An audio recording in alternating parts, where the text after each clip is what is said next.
মির্জা ফখরুল ইসলাম আলমগীর বলেছেন যে অন্তর্বর্তীকালীন সরকারের প্রধান উপদেষ্টা ডক্টর ইউনূস আসলে আপনাদের মনোনীত, প্রত্যাশাটা আপনাদের কেমন থাকছে?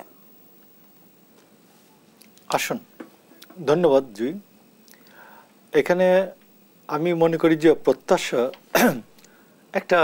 তো একটা ব্যাপক বিষয়।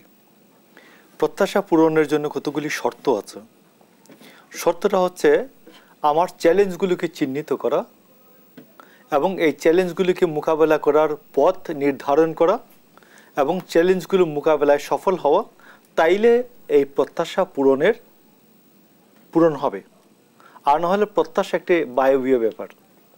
তো আমি আপনাকে বলি যে এই গভর্নমেন্টের সামনে আমি আজকে দুপুরবেলা আমাদের প্রধান উপদেষ্টা ডক্টর ইউনূস, একজন বিশ্ববিখ্যাত ব্যক্তি, এই মুহূর্তের অত্যন্ত বরণীয় ব্যক্তি সারা বিশ্বে, বাংলার মাটিতে গত 1000 বছরে আমি এইরকম সারা বিশ্বে বরণীয় কোনো ব্যক্তির নাম আমি খুঁজে পাইনি। তো এইখানে আপনার সামনে যে চ্যালেঞ্জগুলি আছে, চ্যালেঞ্জগুলি কি? চ্যালেঞ্জগুলি দেখেন, এখানে বিচার বিভাগ ধসে পড়েছে, আপনি পুলিশ ধসে পড়েছে, আমলাতন্ত্র ধসে পড়েছে। আমরা অনেকেই বলতাম যে এই গভর্নমেন্টটি হচ্ছে শেখ হাসিনার গভর্নমেন্ট, এই গভর্নমেন্টটি একটি কাগুজে বাঘ, এটা যে কোনো সময় সঠিক জায়গায় খোঁচা লাগলে এটা ধসে পড়বে। তো এটা ফাইনালি ধসে পড়লো। কিন্তু আপনি এর মধ্যে দেখবেন যে এখন যে অর্থনৈতিক সংস্কার বা ইকোনমিক রিফর্ম দরকার, ব্যাংকগুলি লুট হয়ে গেছে।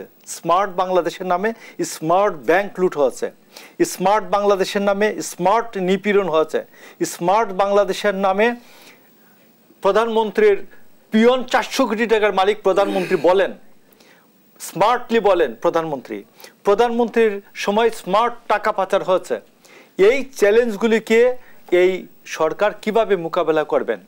আজকে পুলিশের রিফর্মের জন্য পুলিশ রিফর্ম দরকার এবং আমলাতন্ত্রকে রিফর্ম করার জন্য আমলাতন্ত্র রিফর্ম দরকার। আমরা শুনছি যে আগামীকাল হয়তো অনির্দিষ্টকালের জন্য হাইকোর্টের বিচার কার্যক্রম বন্ধ আছে। আপনি আইনের ছাত্রী, বুঝেন যে কি পরিমাণ দলীয়করণ হলে হাইকোর্টের আমার বলতে আজকে বাধা নাই। আমি বহুদিন বলছি, আমাকে আমার সহ আলোচকরা বলছেন যে আপনি